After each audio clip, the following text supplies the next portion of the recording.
Okay, it seems like we are live. Hi, everyone, and welcome to Talk with Angie. And I'm your host, Angie, Peace Counseling Services. And today we're going to be talking about domestic violence and its impact on our mental health. And first, let me say thanks to those of you who would have submitted your questions to me during the past week so that you can have them answered today on this forum. Now, domestic violence is somewhat of a bit of it's been out there, and we tend to shy away from addressing it because it's somewhat a common issue in our society, especially here in St. Kitts and Nevis. And over the past few months, especially during our pandemic, the lockdown periods, the curfews, we would have seen an increase in domestic violence. And domestic violence, we can say domestic violence, another word is domestic abuse or intimate partner violence. And with the intimate partner violence, persons tend to be a bit confused as to what it is. Now, abuse, the violence, is any pattern of behavior that is used to gain control over another person, over your intimate partner. Okay? So it's a pattern of behaviors. No, abuse can be physical, it can be sexual, it can be emotional, it can be economic, and it's also the threat of actions. Now, domestic violence, intimate partner violence, domestic abuse is not limited to females. And we tend to think that when we are speaking to domestic abuse, only females are affected. So, to those of you who are listening this afternoon, females are not the only ones who are affected by domestic abuse. We have some males out there, a significant number of our men are being abused as well by their partners. No, some behaviors, you may say, Angie, what are some of these behaviors? How can I identify the behaviors in my partner that can potentially lead also to that violence? Behaviors that are frightening, behaviors that are intimidating, behaviors that are used to manipulate the situation, behaviors that hurt, whether physically, emotionally, behaviors that humiliate, behaviors that blame, and behaviors also that injure or wound. Domestic violence is typically manifested as a pattern of abusive behaviors. So we see behaviors out there. Let's say your partner is questioning your loyalty to them, and that questioning is persistent. Is that abuse, Angie? Well, let me answer it this way. Ask yourself if the questioning is terrorizing, intimidating, humiliating, is it hurtful, or is it that your partner is seeking answers basically for actions that he or she would have seen. So we have to be mindful that no, there's not a thin line between what is genuine and from what is abuse. No, there's not a thin line. It's a clear line. But as the partner should be able to say, well, they're feeling frightened in this situation, or they're feeling terrorized, or they're feeling manipulated. The incidents are really isolated. And when I say isolated, abuse does not happen spontaneously. Abuse happens over a period of time. It starts somewhere, a seed is sown somewhere. And it's for us to identify those red flags, identify those signs that shows that this is what can happen. This has the potential to happen. Okay? So domestic abuse may culminate in physical injury or death. And I wanted to pin that in early that there's no question. Should you remain in a domestic abuse relationship? Should you remain in an abusive relationship? The answer is no. No. Because the end result of abusive relationships is either serious bodily injury or death. I'm going to say it again. It's either serious bodily injury or death. Now, in our society, we are not as courteous or we're not as soft and pleasant, but we're a little rough on the edges. As a Caribbean people, as a race, we are not as soft as some may say. But how do we identify when things are deemed as abusive? How can you say when you are being abused? You can recognize the signs of abuse when your partner embarrasses you or makes fun of you in public in front of their friends. And although you would have let them know, this bothers me, I don't like it, you're not in a position to say that, because if you do, then there's a backlash. There's something hurtful coming after that. That's a sign to say that I am not going to stop embarrassing you. This is me doing me. And so that in itself is a red flag. But I always tell myself that instead of saying it's a red flag, say it's a green flag. It's a green flag for you to go and get out of there. That's what it is. Okay. They put down your accomplishments. Let's say you've been working towards a particular goal. Your partner should be your number one fan, your number one supporter. But rather than supporting you, supporting your achievements and applauding your achievements, they put you down. They don't even acknowledge it. These are signs of abuse. This is an emotional attack. It's psychological. It helps to manipulate you. It also makes you insecure and make you question even your own abilities and also existence. Your partner uses intimidation or threats. They do that in order to gain compliance. So we have to be careful with this, because sometimes they will either leave you or they will probably do something that you wouldn't appreciate. They intimidate you. They try to threaten you into doing what they would rather you do. They tell you you are nothing without them. Now, this is a big complaint. I often get this complaint where partners come to me and they feel lost without their significant other.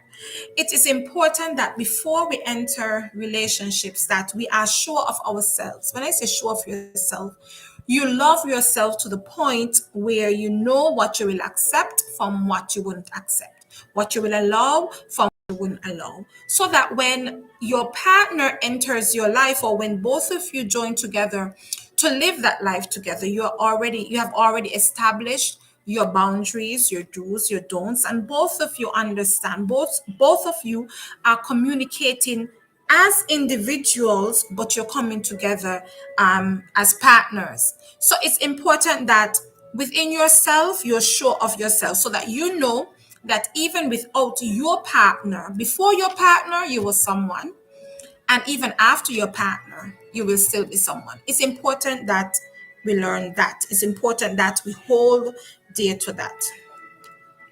Your partner treat you roughly. They grab you, pinch you, they punch you. Sometimes it happens, and we may tend to just shrug it as trying to keep me in line, keep me in check. But from the time it gets to the point where it becomes physical, it's time for you to go. It's time for you to leave that situation, leave that whole equation, just subtract yourself. Okay? They call you several times a night, or they show up just to make sure that you are where you say you are. Now, what do we call this whole situation? We call it stalking. There are times when you might say to your girlfriend or your wife that I am going XYZ. I'm going down the street to hang out with the boys, or I'm going by my friend, whatever the situation may be. And I'm going to switch it up. I'm not going to always speak to the female. So I'm going to switch it just for this time. And your partner shows up, or they continuously call, and that call is not a means of making sure that you're safe, but that call is to make sure that you're within their reach, to make sure that they still have you. They are still in control. They know, they dictate basically, okay, you are there and you're going to move from there at this particular time. Who are you there with? Why are you there with them? All of these questions, they fall in line with your partner basically stalking you, driving behind you. They're supposed to be at home, but still you're taking a drive, you turn around, they're there. You turn on the other side, they're there. The continuous stalking, these are signs of abuse. Now, every time an act of abuse has been, they would have achieved that act, they blame it on alcohol or they blame it on drugs. But this is the biggest one. They blame it on you. They blame you for their behavior. They don't take responsibility for their behavior. It's always, you made me do this and you made me do that. So then that is a sign that you are being abused, because they're making excuses for their behavior. They pressure you for sexual things that you are not ready for. They can either pressure you into sex, or they pressure you into sexual things that you are not ready for. They blame you for how they feel. They make you feel like there is no way out of the relationship. Some partners even tell you that, how are you going to survive if you leave me? You know, if you leave me, you were nothing before and you're going to be nothing after. And that is why I said earlier, it is important that we know who we are before we enter a relationship. We know who we are before we join with someone else, so that it's not necessarily that this person completes you, but they complement you, meaning that they highlight all the good things and they add to the already established good things that you have. And when we are building relationships, when we are joining ourselves with other persons, it's important that we already know about ourselves. We're already sure about what we want and what we don't want. We establish those boundaries early. And although there is a dependency on your partner, you're still independently dependent, meaning that should that dependency leave you, or should there be a breaking away, you're still able to survive. Yes, I know that some of us may rely on a partner financially. And in this COVID-19 era, that would have been a serious issue where persons they felt trapped, because they were strapped for money and they needed the assistance still. And the other partner, because they know that they have that stronghold, that financial stronghold, they're able to provide, they keep that over their partner's head. And so there's pressure. Do I leave or do I stay? How do I feed my kids? How am I able to survive without them? And that is why I say it is important that you establish your independence first before joining into a relationship. And then this last one, how do you know you're being abused? You're being isolated from your friends and your family. You no longer can make those visits. You no longer can have them over. You no longer can go out with your friends at Saturday night because they're not sure what you're doing and they want to be sure that they have you within arm's reach. All of these are signs of abuse. All of these are ways that you can tell that you're being abused. You can tell that you're being abused by how you're feeling. You can tell that you're being abused if you feel frightened, if you feel threatened, if you feel terrorized. You don't know if you're gonna be hit tonight. You don't know if you're gonna get a shove, If you say something that they don't want you to say, you don't know, okay, he's drunk tonight, she's drunk tonight, or she's a little high tonight. How is she going to behave? And after they would have done the act of abuse, they blame alcohol. They blame it on, oh, being stressed at work. They blame it on you. But all in all, it's not you, it's them. They have a deficiency, they have the problem, they have the issue. And they're using you as that outlet because they are not in control of themselves, so they want to take control of you. But I want to say tonight to you, even before, I'm not even near the end, but I'm saying it, if you're listening to this live, to this podcast, that you are not alone in this situation. You're strong enough to get out of this situation. And I know here in the island, we're afraid. We're afraid to come out and say anything because whereas you may be seeking help, persons may take it as an opportunity to laugh or jeer or make fun of or call you stupid or, oh, why she in there? Why she don't come out of that? People tend to be that way. But there are some persons out there who will listen. And don't stop until you find that person who will listen and who will help you. Let me ask you a question. Do you sometimes feel scared of how your partner behave? Like, I'm talking scared, like literal scared, like you will run out the door scared based on something that happened within the household or happened outside of the household? Do you make excuses for how they behave? That's a good question. When your partner abuses you, do you make excuses for them? Do you justify their actions? Do you believe you can help your partner to change? The answer for that one is no. The answer is no. How can you help your partner change when you are the outlet for your partner, basically? Do you stay with your partner because you're afraid of what he or she might do? Because they have something hanging over your head?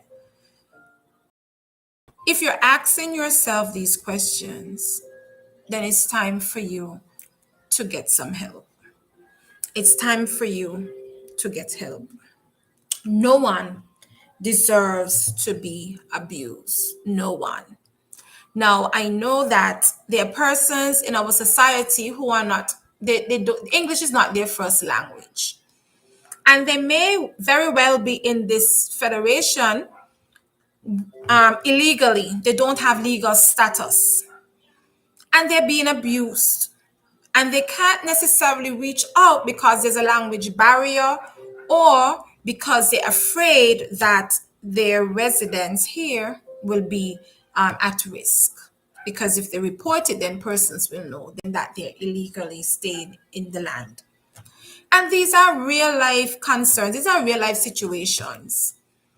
How do we help each other? Because no one deserves to be abused. No, the abuser may appear to be strong, but the abuser is not strong. The abuser needs help. The abuser themselves needs help. Because if they are reaching to that point of trying to intimidate, manipulate, terrorize, frighten, hurt, physically hurt, it shows that they're unable to deal with their own emotions, their own anger, their own vexation. They're not equipped to deal with it. And you are not able to save them. So I encourage you early. I encourage you to seek that help. I remember when I was in university, I did this research paper on attitudes towards intimate partner violence. And this was done with the university students to get their ideas, to find out how the young people were feeling as it relates to intimate partner violence. And the data would have showed that there amongst the female, their attitude was significantly higher to the males. And when I say significantly higher, I'm referring to the attitude where they would justify the causes for abuse. Whereas the males, their justification of abuse was lower, significantly lower than that of the females. So there's a disparity there as it relates to the male and female attitudes, but it's concerning because it says that our young ladies, our girls, are justifying the actions of abuse. So what does that say?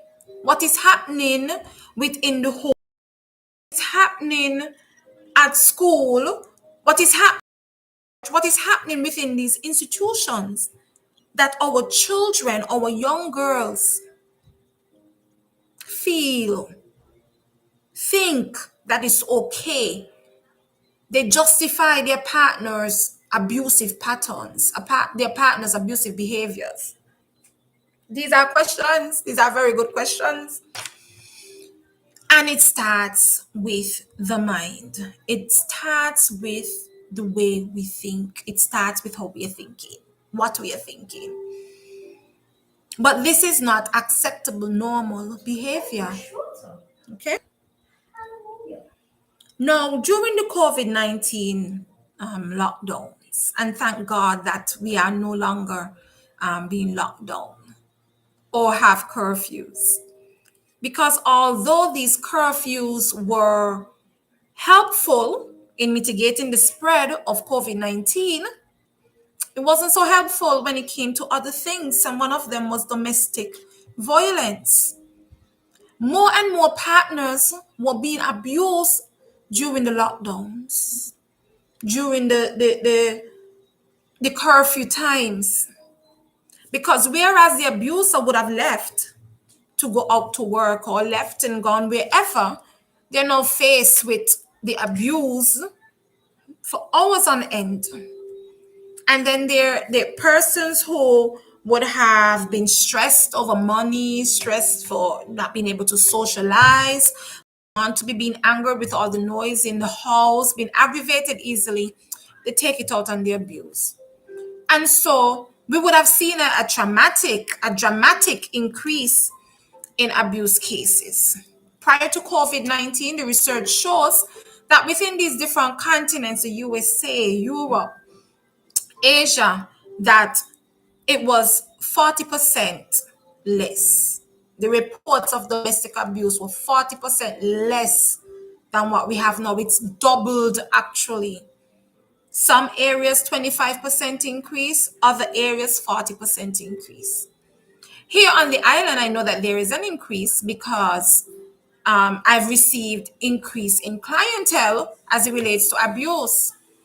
But to speak to the stats, I cannot speak to that as yet because that has not been published as yet. And hopefully we'll have some data coming out from the Department of Gender Affairs soon so that we can see what we can put in place to help the persons who would have been going through abuse during this pandemic.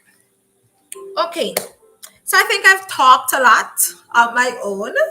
And so now I'm going to go into some questions that were sent to me. Yes, I was just bringing you up to speed and making sure that you know what domestic abuse is. And we are able to identify domestic abuse. So now let's go to some questions. We're talking with Angie now. Okay. How do you know when it's time to step away? So I received this question. How do you know when it's time to step away? Now I know we all in love and we want to give them that second chance. And yes, we're trying to validate and we're trying to give reasons for those behaviors because we're so in love. Yes, love covers a multitude of sins. That's what we were taught by the word of God, that love covers those multitude of sins. But the covering of those sins means that you're identifying the sin. And after the first time, after the first time you identify it, whether, let me go back to some of the signs. Let me go back to frighten, where whether they shout, scream, hover over you, come close up in your face, whether they do that to frighten or to intimidate you, it's time for you to leave. It's time for you to leave and use that opportunity, that time away, to bring to the forefront the behavior that you did not appreciate, that you don't want, that you won't entertain, and have that person recognize how you will be treated. No, you won't be shouting at me. You won't be coming all up in my face. We have to identify these behaviors early. And if your partner does not acknowledge, does not take responsibility for that action, how do you know they won't? How do you know that it's going down the line of abuse? When you bring it to their attention and rather than acknowledge, rather than take responsibility, they tell you, you are the reason. That's the first sign that you are going to forever be the reason for their poor behavior, for them behaving a particular way. So it's important that you communicate what you want from what you don't want. And how do you know um, when it's time to step away? If you can't communicate it to them, if you're afraid to say, I can't, I don't like that. If you're afraid, it means that you need to step away. It means that you're not at that place. Both of you are not at that place as yet. Okay. Next question. Should I ever take matters into my own hands? I have no one to turn to. Now, this is a tough question because sometimes persons feel all alone. Persons might not be able to turn to their family, to their friends for fear of ridicule, fear of judgment. But let me ask this. If you were to stay, where would you be? What would it profit you if you were to stay? If staying means continuous abuse, then the result means you're going to be severely injured or you will die eventually. Or you can choose to find someone. There is always someone to talk to. Always, always. We may feel as though there's no one, but there's always someone. There's always a way we can reach out. And at the end, I'm going to provide you with some numbers, some persons that you can call upon that you may feel you're in your situation, you feel as though you can't reach out to anyone. I'm going to help you by providing you with some numbers. But taking matters into your own hands can also negatively affect you, because then let's say you refuse to be beaten anymore and you fight back. And in you fighting back, the law is not on your side. Let's say you planned how you were going to fight back. And that is the sad situation that we're in, because even as I speak to the law, I must say this, that we have to do better as a people in St. Kitts and Nevis. The police force have to do better. Persons shouldn't be afraid to call the police station to lodge a complaint on a partner who is abusing them. Yes, they may go back, but your job, your duty is to protect, to serve and to protect. And so I'm hoping that some high-ranking official from the police force will see this clip to address the need, where our policemen need proper training as it relates to dealing with domestic violence. I have heard police officers say point blank, she don't go back with him anyway. That is not for you or for the police to decide. There's a call for help, help. There's a call to save a life, save a life. Now, as it relates to what's on the books, I know that when police receive that 911 call for help, they should help. They should be able to resolve a situation, whether to ask one partner to leave the house or take the one that is being abused from the house. But there should be a means of helping those who need the help. It's unfair that this question should come to me where the person is saying, I have no one to turn to. That is sad, eh? In a society where we basically know everybody. And sometimes we tend to say, oh, he the bang a black and blue, but she always going back. We say that. Or we laugh. And then when we see them together, we pass over despairing comments on their situation. But nobody deserves to be abused. Nobody. So sometimes, and I'm speaking to our women now, sometimes rather than tear down another woman because she chose to go back in the house with her abuser, why not extend a hand? Why not extend some encouraging word to her? Why not try to boost her self-esteem? Because although her face may be pretty and lit up and she walk and step, deep down, she's crumbling. Deep down, she's crying out loud for someone to hear her. But no one will hear her because rather than seeing the situation, we see the facade, we see the makeup, the glamour, and we judge and we ridicule. We chastise because someone chooses to stay there. But it's more of a mental battle than a physical one. It's easy to say, why doesn't she just leave? It's not as easy as how people, others tend to make it. Our community lacks that support where persons can be vulnerable. And so, even in going to see a therapist, a counselor, it's such a hard thing to do because our society tells you something is really wrong with you. What are you going there for? Sometimes our society even validates the act of partner. Where he don't work hard. So why he don't do everything for her? Why she don't take up herself and go look work? It happens. Those are words that are being said. But psychologically, mentally, there's a battle going on in that person's mind. They're crying out for help. They need the help.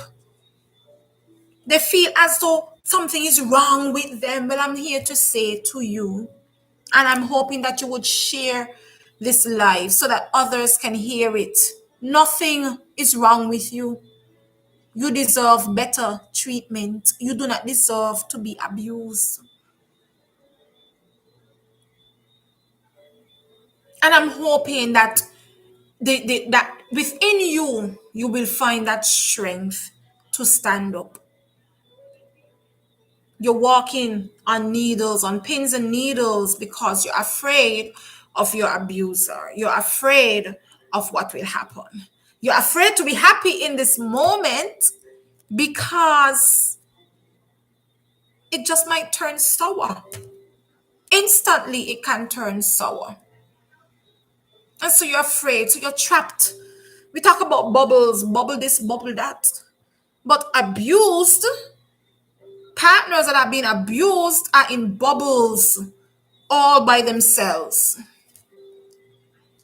Sometimes they're afraid even to turn to their family because we have grown to be such a judgmental society. So that even getting help is a problem. Even seeking help is a problem. Domestic violence is a very it's a very passionate topic, because to see persons being treated less than human cannot be the way. I remember while I was in St. Thomas and we were working on this case where this young lady, she was Spanish speaking and she was in the territory illegally, but she came to the center for help. And looking at the photos that we had to take of her body, the bruises that were on her body, her testimony of her gaining consciousness to make it to the center. What do we do as a people? Don't we hold each other up anymore? Don't we provide that support? And so this young lady was able to get the help that she needed because there was a support readily available to accept her. But here in St. Kitts and Nevis, there is a need for more support. Not saying that there's none, but there is a need for more support because COVID-19 would have caused domestic violence to rise. It would have caused the abuse to increase. It would have caused the intimate partner violence to become more dominant in our society. And yes, everybody's angry and frustrated, but still, the call for abuse is never, should never be the acceptable result. Never. So this person texting me and asking, should I ever take matters into my own hands? It says, apart from the question, it says, I have nowhere else to go. I have nowhere else to turn. I have no one to turn to. If we band together to minimize the impact of COVID-19, when will we band together to stomp out domestic violence or abuse? When will the forces or the authorities that are in place take it by the handle and deal with it accordingly? There are so many persons hurting, so many persons afraid to make a phone call because if they make that call to the police station, the abuser will know that she's been calling or he's been calling. And let's talk about the he. A young man makes a complaint to the station or calls for some outreach, for some help. And rather than assist and help, we laugh at him. Boy, you like she rough you up? It happens. There are some females out there, there are some women out there. And let's not forget that there's also the homosexual group also. They too are being abused. Can they reach out for help? Do we allow for help to prevail? Or are we creating that environment, that atmosphere that fosters domestic abuse? I say that there is help. Is there enough help? No, there's not enough help. And so I'm saying that we have to do better. No one should ever feel that they have to take matters into their own hands. We should be that listening ear. We should try and help. So a question just came in. It says, based on statistics, which gender seeks more assistance as victims of domestic violence? Thank you for that question. Now, we recognize that based on the statistics, females cry out more for help because it's more dominant with females in the female population. And that is because of how our societies are created. Our societies are created where the men are deemed as more superior than women. So the women tend to be the more dominantly abused population. So according to the stats, that's the situation. So you will get more complaints from women, more you'll have more of that from women. Okay. All right. So I went to that you have to take matters into your own hands in a country where we know everybody. And sometimes we know the situation, We know the situation, but I won't go there. Next question. What are some early signs that my partner may get physical with me? Now, as I said before, the abuse, it tends to escalate in frequency and then severity. So you seldom find that a person will be abused spontaneously. There are patterns. Remember, I said abuse is a sequence of patterns, the pattern of behavior that leads to control and intimidation of a person to make them do what they want to do. And so the early signs of that would be the intimidation, the frightening, the the blaming, the downing of your accomplishments. The goal is to make you feel as small and as insignificant and as dependent as possible, so that when they respond to you, their actions can be justified. So it starts early. It starts early where your partner does not boost you. They don't big you up. They don't make you feel as though you are worthy. So rather than compliment your hair or your makeup or a new dress, they criticize. They make you feel as though your attempts to greatness is null, is not worthy. They were not good enough. So it starts there. It starts small. It starts with them telling you you can't go out with your friends. Why you going out dressed like that? They meet you dressed a particular way. They met you with a group of friends and they know it's a problem. It's an issue. So it starts with the small little seeds of attempts to control, of attempts to intimidate, of attempts to frighten you. It starts there. It starts with the dictating to you of what you can and cannot do, where you can go, how you can dress, how your life should be. It starts there. And then it escalates. It escalates to the point where if the partner feels as though they are losing that control, then it becomes more physical. Then I have this next question. I blame myself for what he puts me through. I feel as though I could have done things differently to avoid him getting angry with me. I'm going to read that again. I blame myself for what he puts me through. I feel as though I could have done things differently to avoid him getting angry with me. So now this person is saying that they blame themselves for what he put them through.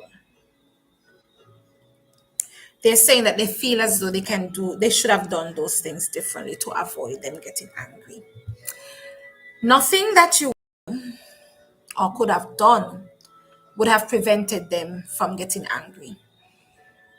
As much as how we encourage persons who would have been abused to seek help, to seek therapy, we also encourage the abuser, because it's not necessarily that the abuser is this terrible, horrific person, but it's because that person have some issues that they need to deal with. Sometimes those abusers were even abused or victims of abuse, whether they saw their parents being abused, whether they themselves were abused, and so the cycle continues.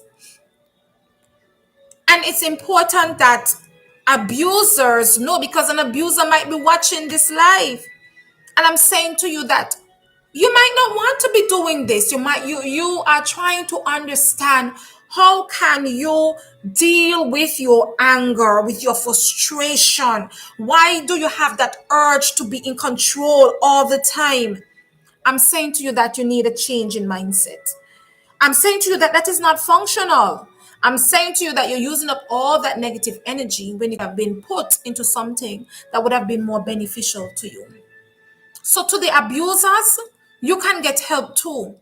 But your first step is to step aside, be by yourself, help yourself first before joining yourself with someone.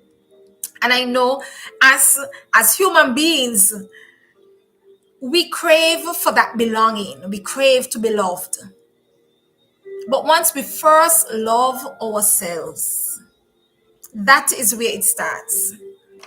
It starts with you appreciating you. It starts with understanding that when God's word said to us that we were fearfully and wonderfully made, it starts when we understand that there are so many great things within us. When we understand that, when we hold fast to that, then we can begin to flourish. Then we can begin to grow. Then we understand our assignment in life. It's only then ourselves with somebody else. And so the abuser, you may feel helpless, you may feel hopeless. But I'm saying to you that there's help for you also. You may need management, anger management sessions. You may need therapy sessions because you might have been through some traumatic experiences. You may be suffering from PTSD and you need that help. So I'm asking you, I'm compelling you to seek help. Because that abuser was somebody's daughter, somebody's son, somebody's father, somebody's mother. There's somebody. So we still can't push them aside. Both needs help. The abused and the abuser. Can love continue after abuse? Love only continues after abuse when we face the reality and take responsibility for actions and decide to make the necessary changes.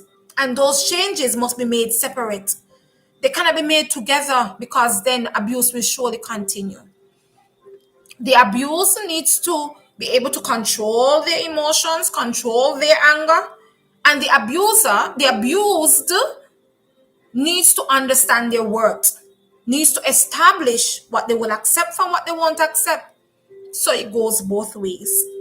So to my dear friend who messaged me, I blame myself. You don't need to blame yourself because you are not in control. You don't dictate the actions of others. We only take responsibility for our actions. We are all independent. We make independent decisions on how to behave. Okay? So I have two more questions. Let me see if I can answer those two before the hour is up because I really need to let you know of how you can get help if you need that help. Next question. Every time I leave after he gets too aggressive with me, he apologizes and promises never to do it again. And I go back with him only for it to happen. So there's nothing wrong with you wanting to be with the one you love. Let me make that very clear. There's nothing wrong with that because you love them. What you do not love is how they treat you. And so he apologizes because, okay, that was the question. After he apologizes and he promises never to do it. But what did he do while you were apart? What did he do to show you that his promise is true, that his apology is true? What did he do to prove to you that he has changed? It's important that although they apologize, that you see that they're truly sorry. Because understand, unless that behavior is addressed, that behavior will occur again. I'm going to say that again. Unless the anger issues are addressed, she will show forth his anger. Unless that partner deals with the trauma that causes them to beat up on you, it will continue. If every time he or she gets drunk or high on whatever drugs, they beat you, unless they put that aside, they will continue to beat you, because that for them is their trigger. That for them is a little kick they need to behave a particular way. So I'm saying to you, we may take them back over and over again because of love. Love is such a nice word. But I'm saying to you, love yourself first. Love you first. And when I say love you love you to the point where you refuse to be treated less than what love is. Love doesn't box you. Love doesn't shout at you and shove you. Love does not call you down. Love does not embarrass you in front of their friends. Love does not withhold whatever finances that you have, because some people like to hold their partner in financial hostage as financial hostages. That is not love. If you're in a partnership, you should not be a financial hostage. That is not love. Learn what love is. Some persons might not believe in God, but He is my God. So most times you will hear me speak to Him and make reference to Him. But according to His word, He says love is patient, love is kind, love is not puffed up, it doesn't exalt itself, it humbles itself. That is love. So we must first know that love is an action word. And the action word never brings hurt.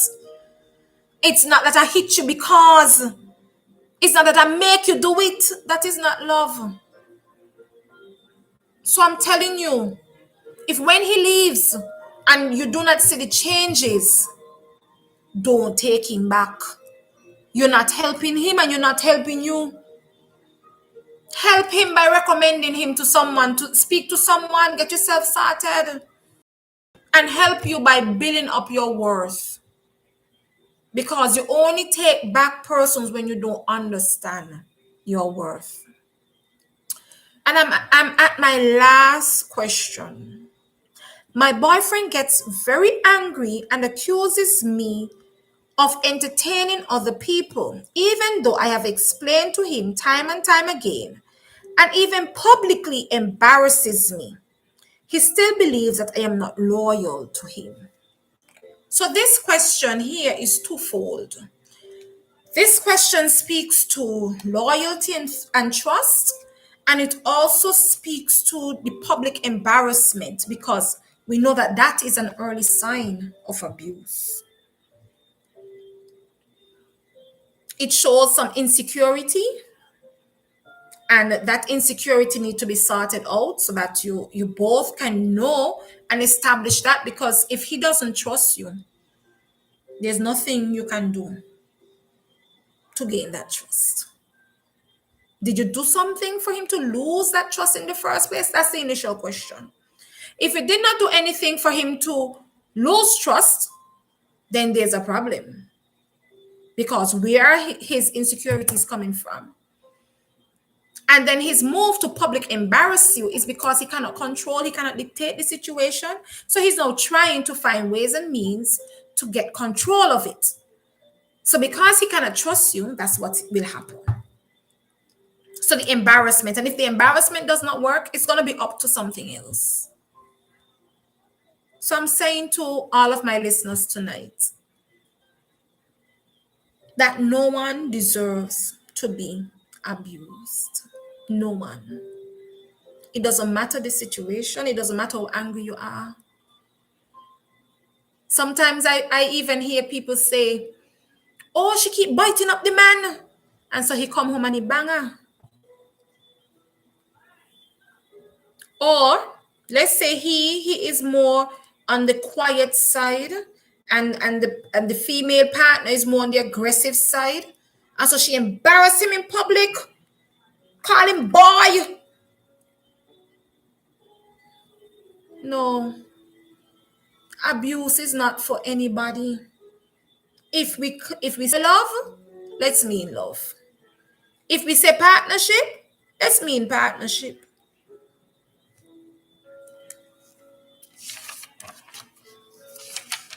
Abuse, no one deserves abuse. Here in our federation, and to those who are listening to me internationally, because I know I'm on the different platforms, you may be experiencing domestic abuse. You may be the abuser. You may know someone who is being abused, and you want to know how can you help them? How can you help yourself? I'm saying to you, reach out. Reach out to a counselor, a pastor, a police officer. Reach out to a school teacher. Reach out. Tell a friend and tell a family member. Don't suffer in silence. A simple, I need your help, can open so many doors that you don't know, but you have to take a step. Abuse started will not stop without change. Change in mindset and change in behavior. If you need help, and if you're here in St. Kitts and Nevis and you need help, I'm gonna give you some numbers that you can call to get that help. If you're in a domestic violence situation, if you're being domestically abused and you need help, you want help, you call 662-5492, and that's the Department of Gender Affairs, 662-5492. You can call our Special Victims Unit, 665-3091, 665-3091. The Counseling Unit, 662-8086, 662-8086. There's the Emergency Assistance, which is the same hotline for COVID-19, which is 311. So that's if you have an emergency need. It's 311.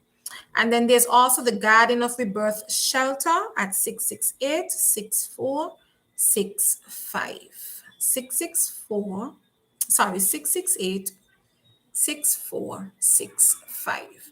And to those of you who may need to talk to someone, whether you were abused or you're an abuser and you need help, 3C's Counseling Services also provides support for you.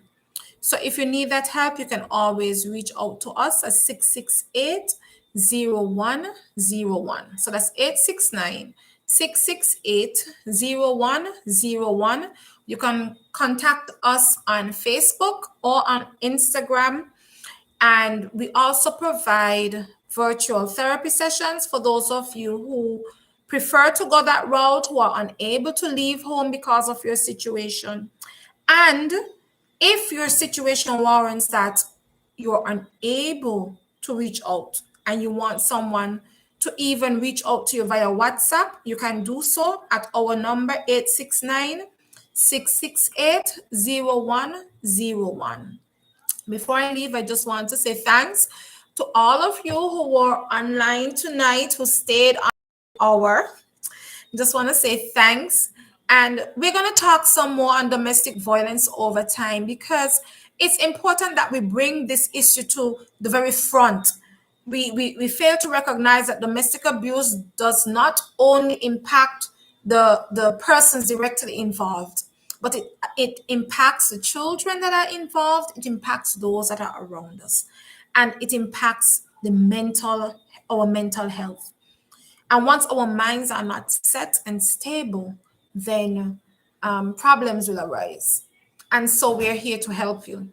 So I'm looking forward to seeing you again, not Sunday. The other Sunday, remember, it's every other Sunday. I'm going to be here, talk with Angie, and send me your questions. Send me your questions on anything that may affect your mental health. And I will send out what the theme will be, but you're still welcome to send your questions and have them answered. Share the live, share the news, and let's talk. I'm looking forward to seeing you again. Have a good night and have a blessed week.